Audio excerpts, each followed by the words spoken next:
My dad collapsed and had to be rushed to the hospital. I need to be with him, so I can't go on our honeymoon. You'll have to go alone. Suddenly, the honeymoon I had been so excited about was cancelled. My husband insisted I should go by myself, but who would go on a honeymoon alone? Then, something strange happened. Someone appeared in front of me, and I felt my legs go weak. It was my father-in-law, who I thought was supposed to be in the hospital. "Father-in-law, why are you here?" I asked in shock. "My name is Sarah. I've been living with Mark for 5 years, and this summer, he finally proposed." Looking back, those 5 years felt long. After dating for about a year, we started visiting Mark's parents, and he also met my parents. But Mark kept saying we would get married once his job was more stable, without giving me a clear answer. Eventually, he jokingly suggested that maybe we should just stay as we are. This worried me. I told Mark, "I'm getting close to 30. If you're not ready to make a decision, maybe we should break up." After that, Mark finally proposed. By then, we were already close to each other's families, and we had discussed everything about the wedding and our honeymoon. We were just ready to go. We planned a small ceremony with just close family and friends. The last thing left was the honeymoon. Mark was going to spend the day with his parents, and I had dinner with mine, who had come from out of town. Then, I came home alone. I checked our luggage for the honeymoon and sent Mark a message before bed. "Mark, you did great today. I'm all set for the honeymoon tomorrow, and I'm really excited for our trip to Italy." But Mark didn't reply.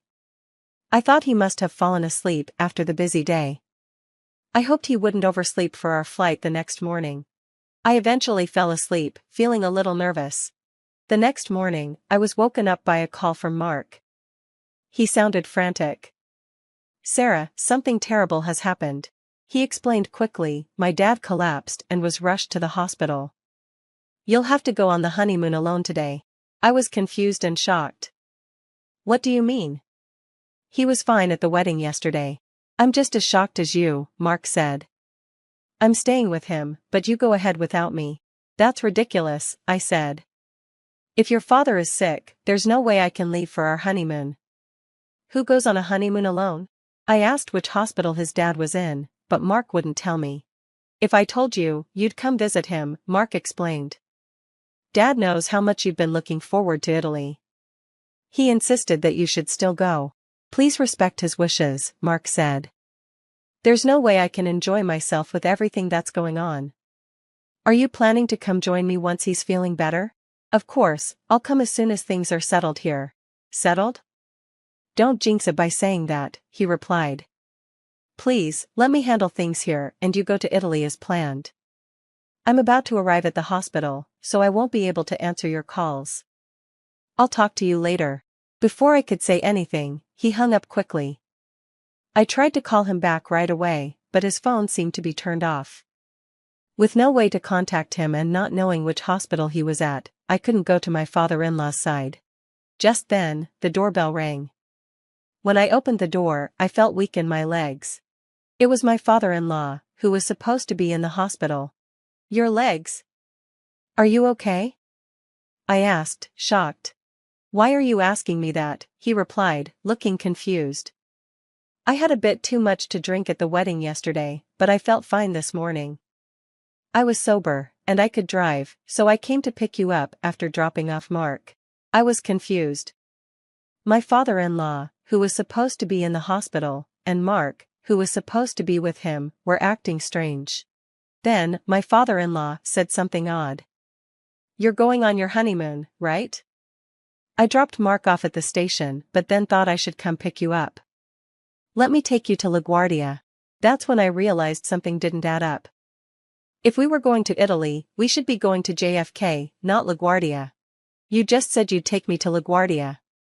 "But our honeymoon is in Italy," I said. "Yes, that's what I thought too. But Mark told me this morning that we changed the plan. We're going to Alaska instead." "Alaska?" I asked, even more confused. My father-in-law nodded. "Yeah, he left a note in the car." He showed me a post-it note from Mark that had the name of an inn in Alaska and a flight from LaGuardia to Anchorage Airport written on it. Suddenly, everything clicked into place. Can you please take me to LaGuardia after all? I asked. There shouldn't be much traffic, and we should get there around the same time Mark's train arrives. Of course, he said. During the drive, I couldn't stop thinking about Mark's strange actions. I would find out if my guess was right once I saw him at the airport. I thanked my father-in-law and headed inside the airport. Near the check-in counter, I saw Mark right away. He was with a young woman, picking drinks together. I knew it. He had been cheating on me all along. The affair probably started while we were living together, and his hesitation to marry me was probably because of her. Now, he was going on a trip with his mistress instead of our honeymoon. I stood in front of him, determined to confront him. Mark, who was about to leave the store with drinks, saw me and his mouth dropped open. "Sarah, what are you doing here?" he asked. "Right back at you. Why are you, who should have been at the hospital with your father, here?" I replied. "Oh, I just came to do some shopping." "Shopping? You came all the way to LaGuardia just to buy a bottle of water?" I asked, confused. "Yeah, Dad was begging for airport water," he said. "That's funny," I said. "Because I was just with your father." Mark seemed surprised. "Huh? My father came to pick you up in his car?" He seemed fine, which was a big surprise. Yeah, after our call, he suddenly felt better. "His energy always amazes me," Mark said, trying to stick to his story. I couldn't believe it. Then, a thought crossed my mind. I wanted to see what excuse he'd come up with next. "So, who is this woman?" I asked. "Where were you two planning to go?" "Well, she's the nurse in charge of Dad. We're going to check out a rehabilitation facility in Alaska," Mark said. His excuse was so unbelievable, I couldn't help but sigh in frustration. "Enough. Your lies are giving me a headache," I said. Mark quickly said, "It's not a lie. She really is my dad's nurse." Before I could respond, I heard a voice from behind me. I turned around and saw my father-in-law standing there. "Father-in-law? I thought you went home," I said, surprised. "I noticed something was off with you, Sarah, so I parked the car and followed you." "Looks like I was right," he said. Mark realized his lies weren't working, and he started acting suspiciously. My father-in-law turned to him and asked in a stern voice, "So, who is this woman?" Before Mark could answer, the woman beside him spoke up. "I'm Amy, Mark's girlfriend." Mark quickly tried to cover her mouth. "Hey, what are you saying?" Amy pushed his hand away. "You promised to leave your wife and be with me. Isn't that why you chose me over her today?" Mark tried to quiet her. "Just be quiet." Amy didn't stop. "You promised to leave your wife, but you only came today because you threatened him. You said if he didn't go to Alaska with you, you'd expose your relationship." I understood now. "So you were having an affair with her," I said coldly. Amy glared at me and snapped, "It's not an affair. Mark and I are serious. He never wanted to marry you." By this point, I didn't even feel like arguing. "Fine, do as you please," I said. I turned and left with my father-in-law, leaving Mark and Amy behind. 5 days later, Mark returned home, the doorbell rang, and I talked to him through the intercom. "Sarah, I can't unlock the door. Can you open it for me?" he asked. Mark knocked on the door. "Oh, about the lock. I changed it." "You changed it? Why would you do that without telling me?" he asked. "I don't like the idea of a stranger having a spare key to my home." "A stranger? Are you talking about me?" he said, surprised. "I've already prepared the divorce papers, so just sign them quickly," I replied. "Wait, let me in first, and we can talk after that." I kept the door chain on and handed him the divorce papers through the crack in the door. "There's nothing to talk about. Once you sign these, you can leave immediately." "Don't be so angry," he said. "I've decided to break up with Amy." "What do you mean?" I asked, not understanding. "She's terrible. I went to Alaska because she threatened to expose our relationship. She complained about everything, how old-fashioned the inn was, how bad the weather was. It wasn't fun at all. I told her I don't want to divorce you. I told her I'm done. I was so frustrated. I don't care if you and that girl break up. The only option for me is divorce, even if you don't agree." Mark seemed confused. "Are you angry because we didn't go to Italy?" "Well, it's a little late, but how about we go now?" I couldn't believe it. "Are you out of your mind?" How could you even suggest that after everything? I said. There's no way a man who cancels his honeymoon and goes on a trip with his mistress is thinking clearly.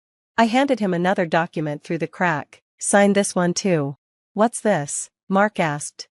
It's a written agreement for alimony and the cancellation fee for our honeymoon, I explained. I had prepared this through a lawyer while he was away. Mark was shocked. I don't want a divorce. Why do I have to pay alimony? You're the one who cheated. Infidelity has consequences, including alimony. The choice to stay together or not isn't yours to make, I said firmly. What's this cancellation fee? Mark asked. We didn't get a refund for our trip because we canceled on the day of the flight. Since it was you who caused the cancellation, you'll have to pay for it, I explained. Mark protested. I told you to go alone. Not going was your choice.